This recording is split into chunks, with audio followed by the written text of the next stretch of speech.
مسلمانوں کی نا ایک تعداد لڑتے لڑتے لڑتے لڑتے دور چلے گئی، تاتاریوں نے قید کر لیا۔ 4 مسلمان تھے، تبلیغ کرنے گئے، جنگ کرنے گئے، جہاد کرتے کرتے کافروں سے لڑتے لڑتے تاتاری قوم میں چلے گئے، وہ قید کر لیے گئے تو سزائے موت کا حکم ہوا۔ 4 بزرگ تھے، سزائے موت کا حکم ہوا تو تاتاری بادشاہ جو تھا وہ بڑا خلاف تھا، بڑا سخت مخالف تھا مسلمانوں کے۔ اس نے کہا کہ ان کو جب پھانسی دینا نا مسلمانوں کو تو میرے سامنے دینا۔ اب 4 عالم ہیں، 4 صوفی ہیں، سفید داڑیاں، سر پہ امامے۔ پھانسی کا وقت آیا تو جو پھانسی گھاٹ ہے وہ ایک ہے، چاروں کو کٹھے پھانسی نہیں ہو سکتی۔ ایک کو کہا کہ ایک ایک کر کے ان کو پھانسی دو۔ جب پھانسی کا وقت آیا نا تو جو سب سے پیچھے سے ہوئی تھے وہ دوڑ کے آگے آئے، کہنے لگے بادشاہ پہلی باری میری لگا پہلی۔ اب بادشاہ نے کہا ٹھیک ہے اسے لٹکا دو۔ وہ قریب آئے تو دوسرے دوڑ آئے، کہنے لگے نہیں نہیں پہلی باری میں نے زیادہ کافر قتل کیے، میرا بڑا جرم ہے، مجھے پہلے سزا دو۔ ان کو پھانسی دینے لگے تو تیسرے آ گئے، کہنے لگے نہیں یہ تو میرا قتل کرتا تھا، رستے میں بتایا کرتا، ڈھونڈ کے میں بتلاتا تھا کہ یہاں زیادہ تعداد ہے، مجھے پہلے پھانسی دو۔ تیسرے کے ساتھ بات ہو رہی تھی تو چوتھا دوڑا آیا، کہنے لگا یہ رستے بتاتا تھا، یہ تبلیغ کرتا تھا، یہ سارا کچھ کرتا تھا، لیکن کہا یہ کہتے تھے چلو واپس چلتے ہیں، میں جانے نہیں دیتا تھا، میں کہتا تھا اور کافر مارنے اور علاقے فتح کرنے، میرا جرم بڑا ہے، مجھے پہلے پھانسی دو۔ بادشاہ کہنے لگا مجھے 35 سال ہو گئے حکومت کرتے، بڑی دنیا کو پھانسی دی ہے، لوگ تو ایک دوسرے کو دھکے لیتے ہیں کہ پہلے تو جا پہلے تو جا، اور تم کیسی قوم ہو کہ ایک دوسرے پہ قربان ہو رہے ہو۔ کہنے لگا تم ایک باپ کی اولاد ہو، جاگ رہے ہیں آپ لوگ؟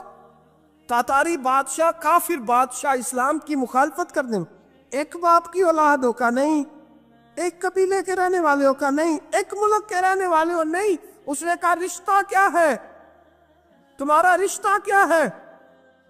تو بول کے کہنے لگے خدا ایک ہے، نبی ایک ہے، خدا ایک ہے اور نبی منفعت ایک ہے، اس قوم کی نقصان بھی ایک ہی، سب کا نبی اللہ بھی، قرآن بھی ایک۔ کیا ہی اچھا تھا ہوتے اگر مسلمان بھی ایک، یوں تو سید بھی ہو، مرزا بھی ہو، افغان بھی ہو، تم سبھی کچھ ہو، بتاؤ کہ مسلمان بھی ہو۔ فرمایا ہمارا اللہ ایک ہے، نبی ایک ہے، تو کہا پھر ایک دوسرے پہ جان کیوں دیتے ہو؟ فرمایا ہمارے نبی نے ہمیں بھائی بھائی بنا دیا ہے، بھائی کا دل نہیں کرتا اس کی آنکھوں کے سامنے بھائی چلا جائے، ہمارا دل نہیں کرتا پہلے مجھے دے پہلے مجھے دے۔ بادشاہ کہنے لگا تمہارا جذبہ مجھے متاثر کر گیا، جاؤ میں تم چاروں کو آزاد کرتا ہوں، تمہیں آزاد کرتا ہوں۔ میرے دوستو یہ رنگ تھا، دیکھیں نا، یہ اس ترتیب نے نظام دیکھا نا، اس فلک نے پہلی بار دیکھا، اس زمین نے پہلی بار، اور میرے حضرت صاحب فرمایا کرتے تھے زمین تڑپ کے روئی، اس نے پہلی دفعہ دیکھا۔ حضرت ابو عبیدہ بن جراح نے میدان بدر کے اندر جب جنگ کا تبل بجا، حالات بگڑے، جناب ابو عبیدہ بن جراح کہتے ہیں تاریخ نے ایک عجیب موڑ پہ مجھے لا کے کھڑا کیا۔ آپ فرماتے ہیں میرے لیے اللہ نے جو آزمائش رکھی وہ سب سے بڑی رکھی۔ فرمانے لگے جب میں میدان میں نکلا تو کافروں نے میرے سامنے جس کو لا کے کھڑا کیا وہ میرا سگا باپ تھا۔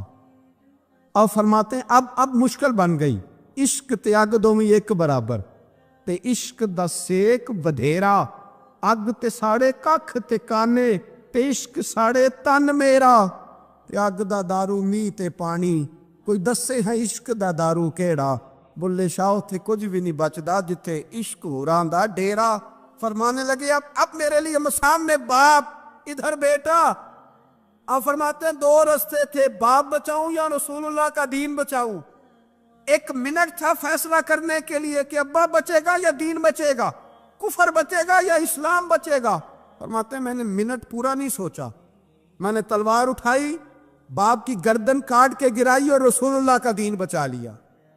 باپ کی گردن کٹ کے گری اور نبی پاک کا دین بچ گیا، بچا لیا رسول اللہ کا دین۔ حضرت عمر نے ماموں کو مارا، حضرت مصعب ابن عمیر کہتے ہیں تاریخ مجھے بھی لا کے کھڑا کرتی ہے بدر کے میدان میں، تو کفر کا لبادہ اوڑھ کے جب سامنے آیا تو وہ میرا سگا بھائی تھا، سگا بھائی۔ حضرت عمر ملک شام جاتے ہیں، جب فتح ہوتے ہیں حضرت سعد بن ابی وقاص بلاتے ہیں، شام جاتے ہیں، تو حضرت عمر کہتے ہیں شام آئے ہیں یار، سب سے پہلا کام یہ کر بلال کا تو پتہ کر، یہاں سنا ہے بلال حبشی کا مکان بھی کہیں نیڑے نیڑے ہے، پتہ تو کر۔ حضرت بلال حبشی حضرت سیدنا سعد کہنے لگے حضور بلا نہ لے، فرمایا نہیں، وہ مصطفیٰ کا غلام ہے تو میرا تو امام ہے، میں گھر ملنے جاؤں کا گھر رحماؤ بینہم، کالے رنگ کے حبشی غلام سیدنا بلال حبشی کو ملنے گھر گئے، اور جناب عمر جا کے بیٹھک میں انتظار کرنے لگے، گویا ڈرائنگ روم میں بیٹھے انتظار ہونے لگا۔ جناب سیدنا بلال آئے تو حضرت عمر اٹھ کے کھڑے ہوئے۔ ملک شام کے لوگوں نے یہ منظر عجیب دیکھا کہ جناب عمر فاروق ایک حبشی کے لیے کھڑے ہوئے، اور جب کھڑے ہوئے تو حضرت بلال کہنے لگے عمر بیٹھ جاؤ، یہ کیا کر رہے ہو؟ حضرت سیدنا عمر رو پڑے، کہنے لگے بلال تو حبشی پہلے تھا، جب سے رسول اللہ کا غلام بنا ہے ساری امت کا امام بن گیا، ساری امت کا تو امام بن گیا ہے جب سے تو نبی پاک صلی اللہ تعالی علیہ وسلم کا غلام بن۔ بھائی یاد رکھے، جب اشداء علی الکفار کی بات تھی تو اپنے سگے قتل ہو گئے، اور جب رحماء بینہم کی بات تھی تو پھر یہ نہیں دیکھا یہ حبشی ہے۔ توجہ ہے میری بات پر؟ جاگ رہے نا آپ لوگ؟ ادھر دیکھیں، پھر یہ نہیں دیکھا کہ یہ حبشی ہے، یہ رومی ہے، یہ کون ہے، پھر یہ دیکھا کہ یہ رسول اللہ کا غلام ہے صلی اللہ ہو۔ ہمارے ہاں تو نفرتیں پھیل گئی ہو، او بس کرو جی بنگالیوں سے جان چھڑاؤ، او بس کرو جی فلانے سے، او بس کر یار، رہن سہن اپنا اپنا ہوتا ہے، لیکن مسلمان جس طرح کا بھی ہو اس کے ساتھ نفرت کرنے کی اجازت نہیں ہے۔ پہلی بات اشداء علی الکفار، دوسری بات رحماء بین، اب تیسری بات ہے تراہم رکعا سجدا یبتغون فضلا من اللہ ورضوانا۔ میں نے جو شروع میں بات کی تھی نا کہ اگر خانہ کعبہ میں 40-50 لاکھ حاجی مل کے دعا ہی مانگ لیتا، دعا ہی مانگ لیتا مل کے تو کمال ہو جاتا۔ حضرت ابو بکر صدیق رضی اللہ تعالیٰ عنہ سے کسی نے پوچھا تھا بدر میں فتح کیسے ہوئی؟ اب بھی مسلمان کہتے ہیں نہیں جی کیسے لڑیں گے جی، ہمیں اپنا بڑا مسئلہ ہے۔ یہ کمزور لوگوں کی باتیں، کمزور جو خدا والے ہوتے ہیں ان کی یہ سوچ نہیں ہوتی، یہ آرزو کرم اور میں آپ سے کروں، یہ بھیک اس کو جی دیے جس کا خدا نہ ہو۔ یہ کمزور لوگ ہیں، کہتے ہیں نہیں کیسے ہوگا، کس طرح ہوگا، جن کو پتا ہو کہ ہماری غیبی طاقت ہے، ہماری۔ حضرت ابو بکر صدیق رضی اللہ تعالیٰ پوچھا جناب بدر میں کیسے جیت گئے؟ تلواریں زیادہ تھی، نیزے زیادہ تھے، یا آپ کو جاسوسی زیادہ تھی، پتہ زیادہ تھا کہ یوں قابو آئیں گے کافر؟ تو ابو بکر صدیق فرمانے لگے نہ نیزوں سے جیتے نہ تلواروں سے جیتے، ہم جو بدر میں جیتے ہیں تو مصطفیٰ کی نمازوں سے جیتے، ہمیں جو بدر میں کامیابی ملی تو رسول اللہ کی دعاؤں کی برکت سے ملی۔ فرمانے لگے کافر ساری رات شرابیں پیتے رہے، ساری رات وہ ناچ گانے میں مصروف رہے، اور میں حضور کے خیمے میں موجود تھا، نبی پاک ساری رات نماز پڑھتے رہے، ساری رات حضور نماز پڑھتے رہے، ساری رات اللہ سے دعا کرتے رہے۔ فرمایا صبح جو کامیابی ملی تو یہ مصطفیٰ کی نمازوں کی برکت سے ملی۔ ایک بزرگ کی میں بات سن رہا تھا، وہ کہہ رہے تھے اب نمازیں عبادتیں ریاضتیں بعد میں کرنا، پہلے جہاد کرو۔ کہہ رہے تھے اب نکل کر خانقاہوں سے ادا کر رسم شبیری، عبادتیں ریاضتیں تلاوتیں درود بعد میں ہوگا، پہلے جہاد۔ تو میں نے کہا صاحب عبادتیں تلاوتیں درود ہو کہاں رہا ہے، پہلے وہ جگہ تو بتائیں۔ خانقاہوں پہ تو عرس ہو رہا ہے، سال کے بعد ڈھول لگ رہا ہے۔ وہ جو زمانہ تھا نا کہ خانقاہ شریف پہ شام تک قرآن مجید ختم ہوگا، فجر کے بعد 50,000 درود پڑھا جائے گا، وہاں لوگ آئے ہیں تو وہاں ذکر کرتے کرتے لوگ اس قدر مست ہوئے کہ انہیں ہوش ہی نہیں کہاں کہ کہاں گئے، وہ تو دور ختم ہو گیا۔ اب کہاں ہے خانقاہ میں؟ اب تو نظر نیاز رہ گئی، ختم شریف رہ گیا، عرس پاک رہ گیا، باقی تو معاملہ ختم ہے۔ وہ کہاں گیا معاملہ سارا؟ بھائی دعائیں التجائیں شہاب الدین غوری سے پوچھا جناب فتح کیسے ہوئی؟ کہنے لگے خواجہ معین الدین اجمیری کی دعاؤں کی برکت سے۔ فرماتے ہیں بابا دعا مانگتا تھا، ہم جہاد کرتے تھے، اللہ کامیابی دے دیتا۔ بھائی وہ عبادت، وہ ریاضت، وہ مسلمان جو رات کو اپنے رب کو منا لیا کرتا تھا، وہ اپنی عبادت کے زور پر اللہ تبارک و تعالیٰ کی بارگاہ میں آہو زاری۔ حضور نے فرمایا الدعاء صلاح المومن، دعا مومن کا ہتھیار ہے۔ دعا مومن کا بول کے بتانا ہے، دعا مومن کا۔ فرمایا مومن یہ ہتھیار چلا سکتا ہے، یہ ہتھیار کافر کے پاس موجود حضرت زید بن حارثہ رضی اللہ تعالیٰ عنہ کو نہ پکڑ کے کچھ کافر ان کو پکڑ کے لے گئے تو ایک درخت کے ساتھ باندھ لیا، کہنے لگے تمہیں قتل کریں گے، حضور کے صحابی ہیں رضی اللہ تعالیٰ۔ جب کافر آپ کو قتل کرنے لگا نا تو انہوں نے درخت کے ساتھ اچھی طریقے سے ٹانگیں باندھ لی، ہاتھ باندھ لیے، گردن باندھ لی، کہنے لگا بلا اپنے رب کو۔ تو حضرت زید رضی اللہ تعالیٰ عنہ فرمانے لگے میں تو شہید ہونے کو تیار تھا، لیکن تو نے آزمانے کا پروگرام بنایا تو ٹھیک ہے، میں پھر بلانے لگا ہوں اپنے رب کی مدد کو، اے اللہ مدد فرما۔ اس نے اتنی دیر میں تلوار نیام سے نکال لی، اے اللہ مدد فرما۔ اس نے جب تک دونوں ہاتھوں میں تلوار سونت لی، اے اللہ مدد فرما۔ جب تیسری بار آپ نے یہ کہا تو اس نے تلوار اٹھائی، کہا اللہ مدد فرما۔ حضرت زید رضی اللہ تعالیٰ عنہ کہتے ہیں جب چوتھی بار میری زبان سے لفظ نکلے، کافر کے ہاتھ میں تلوار تھی پر گردن بھی اس کی کٹ کے نیچے گر گئی، کہ گردن کٹ کے اسی وقت نیچے گری۔ مجھے کسی نے کھولا، نہ مارنے والا نظر آیا، نہ گردن کاٹنے والا نظر آیا، نہ مجھے کھولنے والا۔ تو میں نے کہا آنے والے تو بتا تو سوئی تو کون ہے؟ تو کہنے لگے میں جبریل امین ہوں، میں جبریل امین ہوں، میں جبریل، مجھے دشمنوں نہ چھیڑو، میرا ہے کوئی جہاں میں، مجھے دشمنوں نہ چھیڑو، میرا ہے کوئی جہاں میں ابھی پکار لوں گا، نہیں دور ہے مدینہ۔ کہا جب تو نے، حضرت جبریل کہنے لگے جب تو نے پہلی دفعہ کہا نا اللہ مدد فرما تو میں سدرۃ المنتہا پہ تھا، مجھے حکم ہوا جبریل دیر نہ کرنا۔ فرماتے ہیں جب دوسری دفعہ تو نے کہا نا اللہ مدد فرما تو میں 7ویں آسمان پہ تھا، اور جب تیسری دفعہ کہا مدد فرما تو میں پہلے آسمان پہ تھا، اور فرمایا جب تو نے کہا چوتھی دفعہ اللہ مدد فرما تو میں تیرے سرانے کھڑا تھا، میں تیرے سرانے۔ تو بھائی اب تو اجتماعی دعا بھی نہیں رہی ہماری، اب تو یہ والا سوتا بھی، اکبر الآبادی نے کہا تھا مصیبت میں بھی اب یاد خدا ہم کو نہیں آتی، دعا منہ سے نہ نکلی جیبوں سے عرضیاں نکلی۔ اب بھی ہم کہتے ہیں کریں گے بات، سفیر کو بلائیں گے، ہم نے کہا ہے اس کو تو مان جائے گا وہ آپ کی بات؟ وہ بچے کاٹ رہا ہے تو اس کو گھر بلا رہا ہے۔ ابھی تک ایک اتنا سا سٹینڈ کہ ان کا جو دفتر ہے سفارت خانہ وہ بند کر دیا جائے، اتنی بھی توفیق نہیں ہوئی۔ کہتے ہیں ٹھیک ہے شور شروع ہو رہا ہے، بس چپ کر دیں گے سارے۔ خدا را خواب غفلت سے اٹھو، بیداری حاصل کرو، اور کچھ نہیں ہو سکتا تو کھل کے دعا تو مانگو ان کے لیے دعا تو مانگو۔ اللہ بڑا کریم ہے، وہ جب مدد کرنے پہ آتا ہے تو پھر بڑے بڑے کافروں کے مقابلے میں اپنے بندوں کی مدد فرماتا ہے۔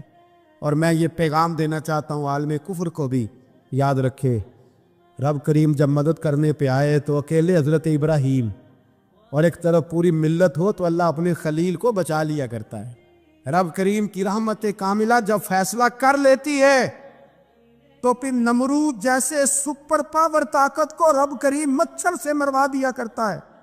اللہ تبارک و تعالی، یہ تو مسلمان کا دعا والا سوتا ہی، وہ نکل کر خانقاہوں سے ادا کر رسم شبیری، یہ تو تب ہوگا جب خانقاہ کے اندر کوئی ذکر فکر عبادت ہو رہی ہو، اور جب وہاں حال ہی کوئی نہیں، وہاں تو رقص و سرور ہے، وہاں تو بس جھوٹی تعریفیں ہیں، ہر آدمی نے ایک بندہ ساتھ رکھا ہوا ہے تعریفیں کرنے کرانے والا، وہ تو معاملہ ہی اور ہو گیا ہے۔ حضرت سیدنا مولا علی شیر خدا کرم اللہ تعالیٰ وجہہ الکریم ساری زندگی کہتے رہے اللہ علی نے میدان میں عمر گزاری ہے، اسے شہادت کی موت عطا فرما۔ او بھائی یہ تو شہادتیں مانگنے والے۔ حضرت امام حسین میدان کربلا میں کھڑے تھے، شمر کہنے لگا حسین تیری چاروں جانب موت ہے، تو آپ فرمانے لگے تجھے ابھی ہمارا پتہ ہی نہیں، موت سے تو ہمارا پیار چلتا ہے، اور فرمایا یہ شہادت تو ہمارا پیچھا کرتی ہے، پہنچ جاتی ہے جہاں ہم ہوتے ہیں، موت سے ڈرا رہا ہے۔ مسلمان کا مرنے کو دل نہیں کرتا، ورنہ وہ اتنی بڑی کوٹھی میں کون رہے گا؟ مرنے کو دل اس لیے نہیں کرتا کہ وہ جو 6 کروڑ 10 کروڑ ڈالر لوٹ کے رکھے ہیں، مر گئے تو کھائے گا کون؟ وہ فقیر فاقہ مست تھے، ان کا گھر ہی کوئی نہیں تھا، ان کے بینک بیلنس ہی کوئی نہیں تھے، وہ کہتے تھے گھر ہمارا ہے وہ جو ہمارے رب نے تیار کیا ہوا ہے، ہمارا بینک بیلنس ہے وہ جو ہمیں جنت میں جا کے ملے گا۔ ان کا تو یہ کھاتا ہی کوئی نہیں تھا، اس لیے وہ شہادت کی۔ حضرت عمر بن جموع رضی اللہ تعالیٰ عنہ میدان احد میں 4 بیٹے لے کے آئے۔ کتنے بیٹے؟ بول کے بتائے۔ 4 بیٹے لے کے عمر بن جموع آئے، اور خود ایک ٹانگ سے لنگڑے سے آبی ہیں، ٹانگ چھوٹی ہے، حضور کے سامنے کھڑے ہوئے، کہا محبوبہ میرے 4 ہی تھے، میں 4 لے آیا ہوں، قبول کر لے۔ تو حضور نے فرمایا تو کیوں تلوار اوڑے آیا ہے، یہ تو نے کیوں گلے میں اسلحہ ڈالا ہوا ہے؟ کہا یا رسول اللہ میں نے بھی تو جانا ہے نا۔ تو حضور نے فرمایا 4 بیٹے جو ہیں۔ تو حضرت عمر بن جموح نے بات کی، صحابہ کہتے ہیں لبوں سے مسکرا رہے تھے، آنکھوں سے رو رہے تھے، کیا عجیب انداز ہے۔ حضور نے فرمایا عمر 4 بیٹے جو آ گئے تو رہنے دے۔ تو حضرت عمر رو پڑے، کہنے لگے محبوبہ کیا لنگڑے جنت میں نہیں جائیں گے؟ کیا حضور میں لنگڑا ہوں تو میرے لیے جنت کوئی نہیں؟ میرے حبیب پاک سید عالم صلی اللہ علیہ وسلم نے فرمایا عمر تو ضرور جنت میں جائے گا۔ کہا محبوبہ پھر بچے بعد میں جائیں گے، میں پہلے میدان میں جاؤں گا۔ مسلمان کی سوچ کے خلاف ہے یہ بات، یہ قرآن کی فکر کے خلاف ہے کہ اپنی فکر کرو۔ برما کے لیے، کشمیر کے لیے، فلسطین کے لیے بات نہ کرو، اپنی فکر کرو۔ یہ قرآن کی سوچ کے خلاف ہے، یہ قرآن کے پیغام کے خلاف ہے۔ اس لیے کہ اگر صرف اپنی بات ہوتی تو آمنو اور عامل الصالحات پہ بات ختم ہو گئی ہوتی، پھر بات آگے نہ چلتی۔ جب کہا گیا وَتَوَاصَوْا بِالْحَقِّ، حق بات کی تلقین کرنی ہے۔ اگر بات صرف اپنی ذات کی ہوتی تو ٹھیک ہو گیا تھا، نماز پڑھی، روزہ رکھا، حج کیا، ختم ہو گئی۔ لیکن میرے نبی پاک صلی اللہ تعالی علیہ وسلم نے ارشاد فرمایا ایک بستی میں 2 3 4 نیک لوگ رہتے تھے۔ میرے پیارے کریم رسول فرماتے ہیں 3 4 بڑے پرہیزگار، متقی، صاف ستھرے صوفی صاحب، درویش صاحب، علامہ صاحب، بڑے جو کہتے تھے بالکل جی میں کوئی بات نہیں کرتا، کسی بادشاہ کو نہیں چھیڑتا، میں تو بس لوگوں کو اللہ اللہ بتاتا ہوں، میرا کوئی تعلق نہیں، کوئی مرے کوئی جیے، بڑے نیک صاف ستھرے پرہیزگار۔ باقی ساری بستی گناہ کرتی تھی۔ نبی پاک علیہ السلام فرماتے ہیں رب کریم نے کچھ عرصے تک مہلت دی، پھر مشیت خداوندی اللہ کا قانون حرکت میں آیا تو کہا جبریل ساری بستی تباہ کر دو، تباہ کر دو۔ اللہ مہلت دیتا ہے، مہلت دیتا ہے۔ ہم لوگ سمجھتے ہیں نہیں ہماری سیاسی چالیں صحیح چل رہی ہیں، اللہ مہلت دیتا ہے۔ رب کریم نے فرمایا جبریل انہیں تباہ کر دو۔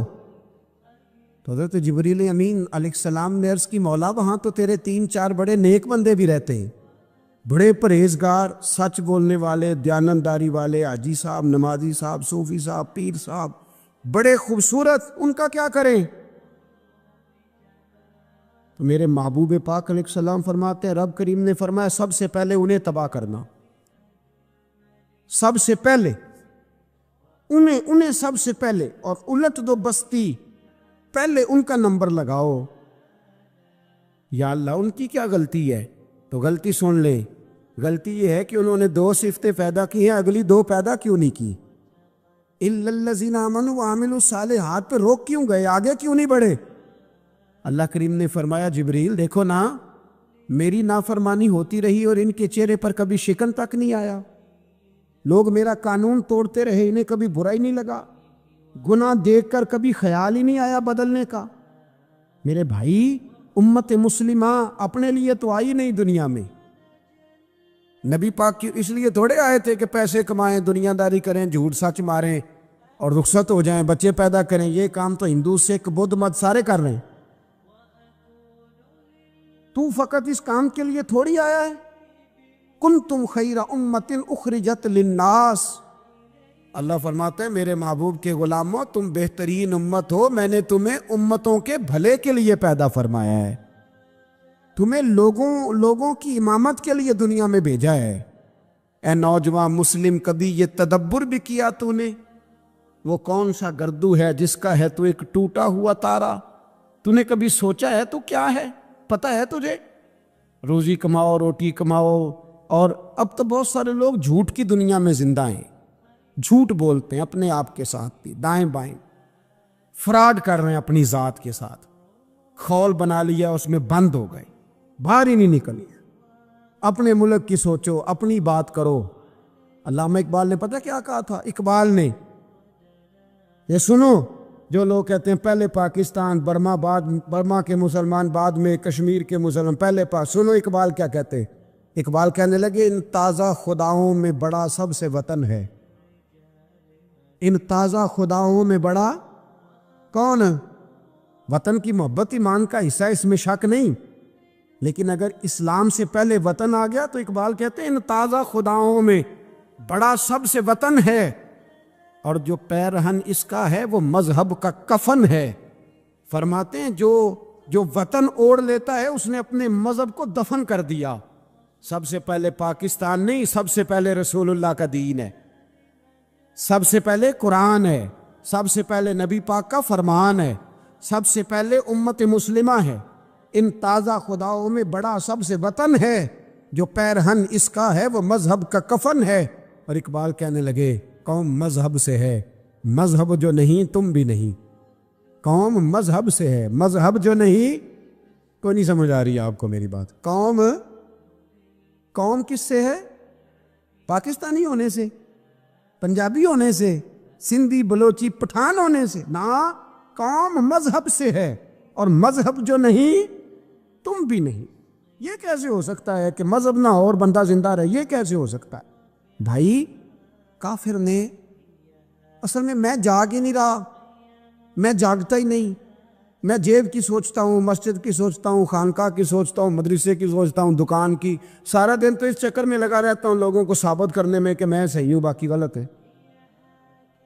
میں تو اپنی ذات کے خول سے اٹھ ہی نہیں رہا، اور مجھے یہ اندازہ ہی نہیں کہ لیبیا سارا کٹ گیا، مصر کے ٹکڑے ٹکڑے ہو گئے، مجھے پتہ ہی نہیں کہ شام، جس کے بارے میں میرے نبی پاک علیہ السلام نے فرمایا مکے اور مدینے کے بعد اللہ نے سب سے زیادہ برکتیں ملک شام میں رکھی ہے، اور حضور نے فرمایا جس نے ہجرت کرنی ہو وہ شام جائے۔ اتنا اعلیٰ ملک سارا کٹ گیا، 4 ہزار لوگ ایک دن میں قتل ہو گئے، پر میرا گھر آباد ہے نا، کوئی حرج نہیں، وہ کٹتے ہیں تو وہ دور ہیں، کٹتے رہے۔ فلسطین میں ہمارے یہاں معراج کی محفلیں بڑی جم کے ہوتی ہیں، سارے لوگ پڑھتے ہیں سبحان الذی اسریٰ بعبدہ لیلا من المسجد الحرام الی المسجد الاقصی۔ انہیں پوچھو روز قرآن مجید میں مسجد اقصی کا نام لینے والوں تو مسجد اقصی کہتے ہو تو تمہیں اللہ کتنی نیکیاں عطا کرتا ہے، بتاؤ تو صحیح مسجد اقصی کدھر ہے؟ اور اب تو میری طرح کے مولوی آدھی حدیث سناتے ہیں، کہتے ہیں مسجد نبی میں ایک نماز پڑھو تو 50,000 کا ثواب، حرم شریف میں پڑھو تو 1,00,000 کا ثواب۔ مولانا حدیث یہاں سے شروع نہیں ہوتی، کھولو تو صحیح کنز المال، پڑھو مسند امام احمد بن حنبل، حدیث تو یہاں سے شروع ہوتی ہے۔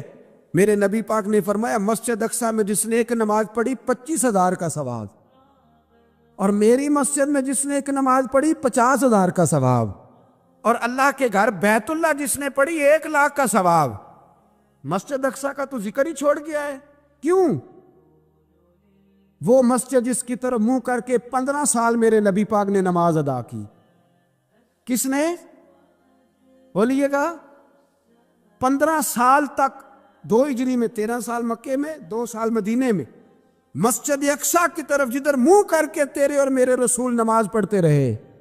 آج وہ مسجد یہودی کے قبضے میں ہے، کئی جمعے تالا رہتا ہے، وہاں نماز نہیں پڑھنے دی جاتی۔ مجھے کیا لگے اس بات سے، میری مسجد میں تھوڑی لگا ہوا ہے۔ ایسی ہوا چلی ہے کہ ہر شخص سوچتا ہے تمام شہر جلے بس ایک میرا گھر نہ جلے۔ بھائی یہ وہ دور ہے جس دور میں ذرا سی بھی کسی شخص کو تکلیف ہوتی ہے تو عالمی میڈیا پہ بات جاتی ہے، موبائل جیبوں میں فوراً تصویریں کیش ہوتی ہیں۔ میں اور آپ، ہمارا اس قوم سے تعلق ہے جس قوم کے بچے کٹ گئے، ذبح ہو گئے، عورتوں کے پستان کاٹ کے برما کے بدھوں نے ان کے کباب بنا کے کھا لیے، چھوٹے چھوٹے بچوں کی لاشیں انہوں نے لٹکا ڈالی، اور یہاں میں حکومت کی کیا بات کروں، یہاں کسی سیاستدان کو مکھی کاٹ جائے تو ہمارے پھٹے آباد ہو جاتے ہیں بحث کرنے کے لیے۔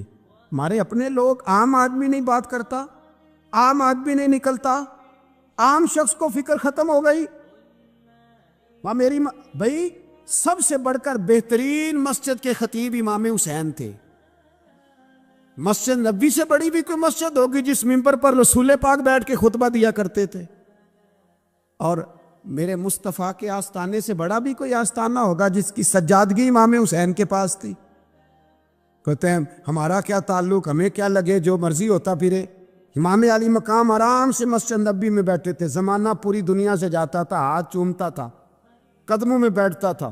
اتنے بڑی عظمت والی بھی کوئی شخصیت ہوگی جس کے رگوں میں رسول اللہ کا خون دوڑتا ہے، جسے حضور اپنی زبان مبارک اس طرح وہ چوسا کرتے تھے جیسے عرب کے لوگ پیاس کے عالم میں کھجور چوسا کرتے تھے. اتنا بڑا بھی کچھ شخص تھا، لیکن جب دین پہ کڑا وقت آیا تو حسین نے مسجد کی خطابت نہیں بچائی، آستانہ نہیں بچایا. امام علی مقام نے کہا کوفہ لٹتا ہے تو لٹتا رہے، دمشق میں فساد ہوتا ہے تو ہوتا رہے، وہ ملک شام کی بچیاں رو رہی ہیں تو روتی رہیں کہ ہم پہ یزید قابض ہو گیا، میری مسجد آباد ہے، کافی ہے نا. امام حسین نکلے اور نکل کے کہنے لگے جنت البقیع والی جگہ پہ کھڑے ہو کے یا رسول اللہ میں جا رہا ہوں اور آپ کے لیے جا رہا ہوں، اس لیے کہ مجھے اس شام کو بچانا ہے جس شام میں رسول اللہ کا کلمہ پڑھنے والے لوگ بستے ہیں. مجھے کوفہ، دمشق، مصر کے لوگوں کو بچانا ہے. نانا تیرے کرم کے خزینے کی خیر ہو، میں جا رہا ہوں تیرے مدینے کی خیر ہو.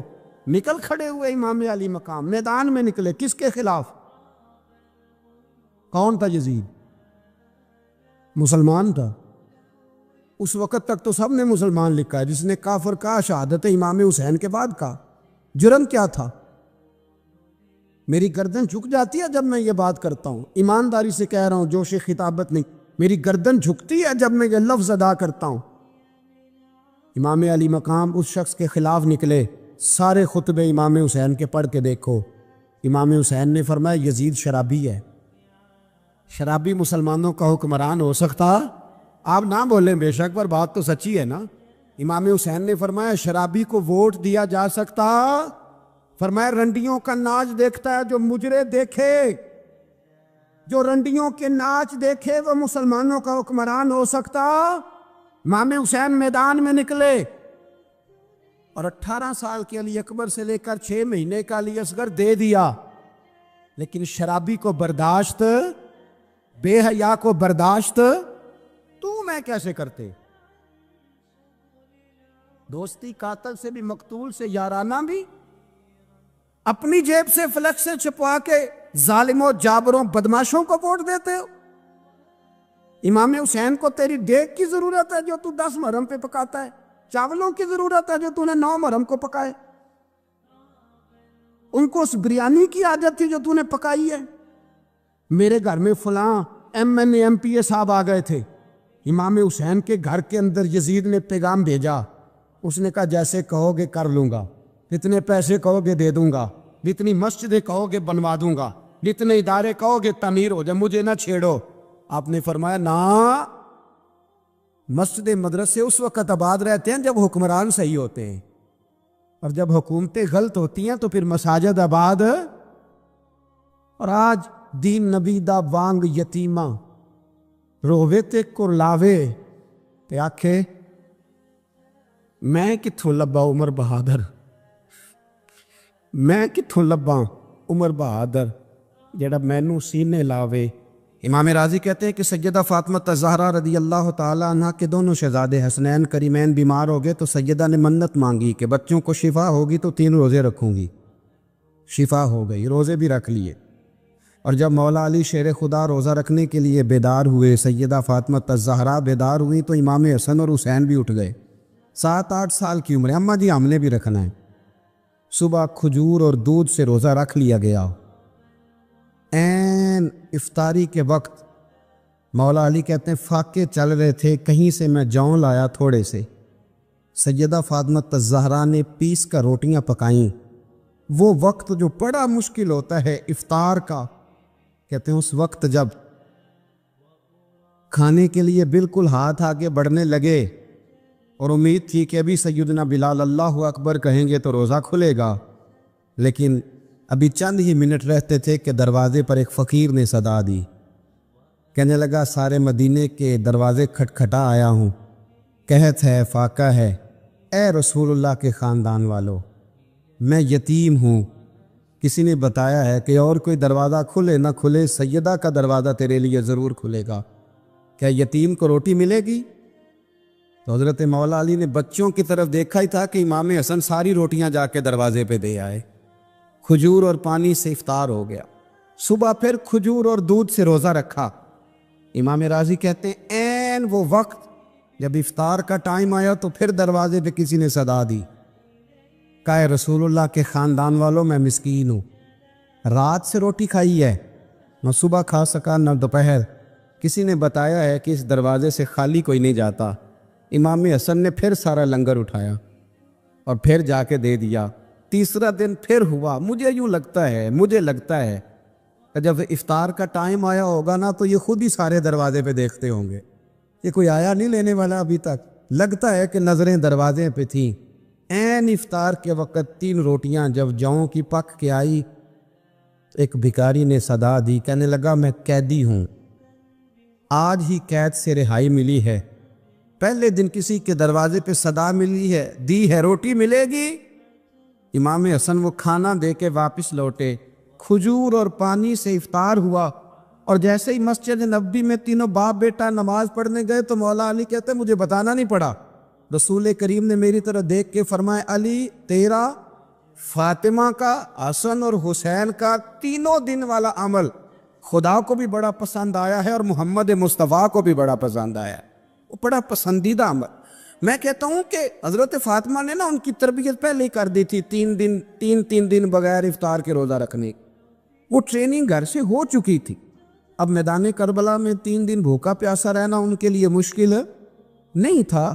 حضرت جناب سیدہ زینب بنت ابی رافع کہتی ہیں کہ سیدہ فاطمہ الزہرا نا ایک دن اپنے دونوں شہزادوں کو لے کے، جب حضور کی طبیعت مبارک بظاہر علیل تھی جس میں حضور کا وصال ہوا، دونوں شہزادے لے کے سیدہ فاطمہ نبی کریم کی بارگاہ میں گئی، کہنے لگی یا رسول اللہ میرے بچوں کو کچھ دیجئے۔ سیدہ پاک تو حضور اٹھ کے بیٹھ گئے، اس کندھے سے امام حسن کو لگایا اور اس سے امام حسین کو لگایا اور فرمایا فاطمہ یہ جو میرا حسن ہے نا اس کو میں اپنی ہیبت اور سرداری دیتا ہوں، اور فرمایا یہ جو میرا حسین ہے نا حسین کو میں اپنی جرت اور سخاوت دیتا ہوں، میرا حسین جرت مند ہوگا اور سخی ہوگا۔ داتا گانج بخش علی حجویری، امام الاولیاء، سید الاصفیاء، داتا صاحب کشف المعجوب میں فرماتے ایک دن نا امام حسین کے پاس ایک شخص آیا بڑی دور سے کچھ مانگنے، کہا حضور کچھ دیجئے۔ وہ شخص کہتا ہے کہ میرا ظرف یہ تھا کہ 4-5 دینار ملیں گے، تو امام حسین فرمانے لگے تھوڑی دیر بیٹھ جا، رزق آ رہا ہے۔ تو امام حسین کو حکومت وقت کی طرف سے نا 5 تھیلیاں ملی، جس میں ایک تھیلی میں 500 اشرفیاں تھی، 5 تھیلیاں آئیں، لیکن اس کو آنے میں نا ذرا دیر ہو گئی۔ وہ 5 تھیلیاں جب آئی نا تو امام حسین اس کی طرف 5 تھیلیاں بڑھا کے نا، ذرا دیکھنا میری طرف غور سے، 5 تھیلیاں بڑھا کے نا تو فرمانے لگے میاں جتنا تجھے انتظار کرایا نا اتنی ہم تیری حاجت پوری نہیں کر سکے، تو یہ نہ محسوس کرنا کہ حسین کے دروازے پہ بیٹھا بھی رہا ہوں تو ملا کیا ہے، یہ نہ محسوس کرنا۔ وہ شخص کہتا ہے جب میں نے وہ تھیلیاں کھولی اور پھر میری نظر امام حسین پہ پڑی تو میرے اندر سے آواز آئی اگر حسین ابن علی اتنے سخی ہیں تو محمد عربی کتنے سخی ہوں، اگر یہ معیار ان کا ہے، ان کا یہ معیار ہے، اور خود بھیک دیں خود ہی کہیں منگتے کا بھلا ہو، خود کہنے لگے جتنا انتظار کرایا ہے اتنی تیری مدد کر سکے۔ یہ سخاوت کا معیار تھا، یہ طریقہ تھا۔ ایک دفعہ سیدنا امام حسین رضی اللہ تعالیٰ عنہ کے گھر کے اندر نا 5000 دینار آئے، مسجد میں تھے، آپ کو 5000 دینار ملے تو امام زین العابدین کہتے ہیں کہ مسجد سے لے کر گھر آنے تک امام حسین نے 5 کے 5000 اللہ کے رستے میں خیرات کر دی۔ فرماتے میں نے کہا ابا جی 5 دینار کی گھر میں ضرورت تھی، مالاں والے سخی نہیں ہوندے تے سخیاں کل مال نہیں ہوندا، ایتھے اوتھے دومی جہانی سخی کنگال نہیں ہوندا۔ کہا ابا جی 5 دینار کی گھر میں ضرورت تھی، تو کہتے ہیں مجھے فرمانے لگے بیٹا یہ جن کو میں نے دیا ہے نا یہ گھر کے لیے ہی دیا ہے، یہ گھر کے لیے ہی دیا ہے، جن کو دیا ہے تمہارا کیا خیال ہے یہ باہر خرچ ہوا ہے، یہ گھر کے لیے ہی ہے، اس لیے کہ جب انسان دوسروں پر شفقت کرتا ہے تو اللہ اس کے گھر پہ رحمت فرماتا ہے۔ امام حسین کے مزاج میں پہلی بات میں نے ذوق عبادت کی عرض کی، دوسری بات عرض کر رہا ہوں کہ صحابہ حضرت اسامہ بن زید بڑے پیارے ہیں میرے نبی کریم کے، بڑے پیارے۔ حضرت اسامہ بن زید کے بارے میں سیدہ عائشہ صدیقہ فرماتی ہیں ان کے ناک سے اگر ریٹھ نکلتی تھی تو اللہ کے رسول اپنے دست مبارک سے صاف کر دیتے تھے، اور سرکار فرماتے تھے کہ اگر اسامہ لڑکی ہوتا نا، ان کے غلام کے بیٹے تھے حضرت زید بن عامر، اگر یہ لڑکی ہوتا میں اسے زیور پہناتا. بڑے پیارے تھے. لیکن جب ان کا آخری وقت آیا نا تو 60,000 دینار کا قرضہ تھا.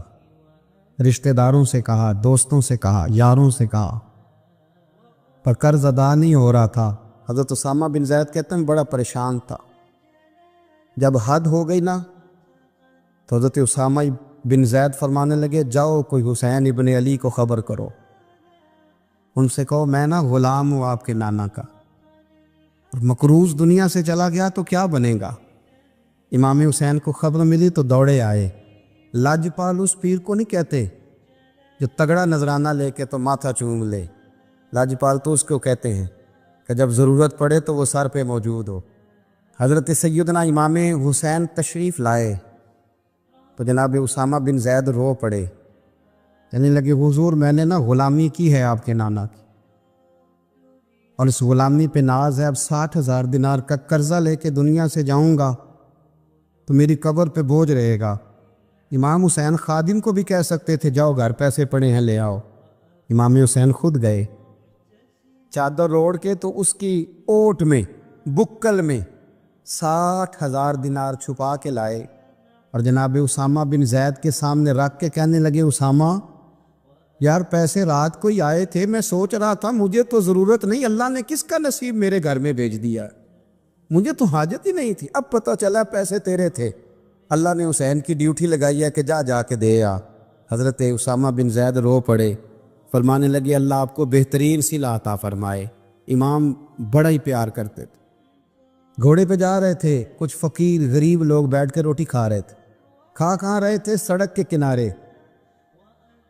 تو امام زین العابدین فرماتے ہیں کہ جب امام حسین گزرے تو انہوں نے آواز دی حضور دل کرتا ہے ہمارے ساتھ بیٹھ کے روٹی کھائیں. کائنات کے مالک و مختار کے نواسے اور دنیا کے سب سے بڑے شہزادے گھوڑے سے اترے اور غریبوں کے ساتھ سڑک پہ بیٹھ گئے، روٹی کھانے لگے اور دیر تک کھاتے رہے. اور جب فارغ ہو گئے تو فرمانے لگے کھانے کی ضرورت بھی نہیں تھی، حاجت بھی نہیں تھی، پر تم نے آواز دی تو دل رکھنے کو بیٹھ گیا تھا، اگر اجازت دے تو چلا جاؤں. یہ مزاج تھا، یہ طبیعت تھی. آپ کے ایک بھائی ہیں چھوٹے، حضرت محمد بن حنفیہ نام ہے، حضرت مولا علی شیر خدا رضی اللہ تعالیٰ عنہ کی دوسری بیوی سے. ایک دن حضرت امام حسین ان کے گھر میں بیٹھے تھے تو کسی بات میں نا اختلاف رائے ہو گیا، تو امام علی مقام ناراض ہو گئے، فرمایا آج کے بعد تیرے گھر نہیں آؤں گا. رومال اٹھایا چلے گئے. لوگوں نے حضرت محمد بن حنفیہ رضی اللہ تعالیٰ عنہ سے کہا حسین تو ناراض ہو گئے، کبھی نہیں آئیں گے. آپ فرمانے لگے بھائی تمہارا ہے کہ میرا؟ جی بھائی تو آپ کے ہیں. فرمایا اگر کہو تو چند منٹوں میں حسین واپس آئے. جناب ناراضگی ہو گئی ہے. فرمایا ناراضگی ہوئی ہے پر میں اس کے دل کی نرمی کو تو جانتا ہوں نا، اس کے مزاج کے اندر جو محبت ہے اس سے تو ابھی آئے. کہ جناب وہ کیسے؟ فرمانے لگے دیکھنا ذرا. تو امام حسین نے خط لکھا، حضرت محمد بن حنفیہ نے رکا لکھا، کہنے لگے حسین میرے باپ کا نام بھی علی ہے اور آپ کے باپ کا نام بھی علی ہے، پر ایک فضیلت ایسی ہے جس میں آپ کا مقابلہ نہیں کر سکتا، وہ یہ ہے کہ آپ سیدہ فاطمہ الزہرا کے لال ہیں، آپ محمد مصطفیٰ علیہ السلام کے نواسے ہیں. کہنے لگے بھائی جان آپ نے نانا جان کی وہ حدیث تو سنی ہوگی کہ دو لوگ ناراض ہو جائیں تو جو صلح پہلے کرے جنت میں پہلے جائے گا. فرمانے لگے دل میرا کر رہا تھا کہ پہلے صلح کر لوں، لیکن پھر بڑے بھائی کو پشت کروں گا جنت میں جاتے ہوئے، یہ بھی تو بے ادبی ہے نا. اب خط میں نے لکھ دیا ہے، آپ کا جو ارادہ ہو. امام حسین نے خط پڑھا تو آنکھوں میں آنسو آ گئے. پھر سے رومال اٹھایا.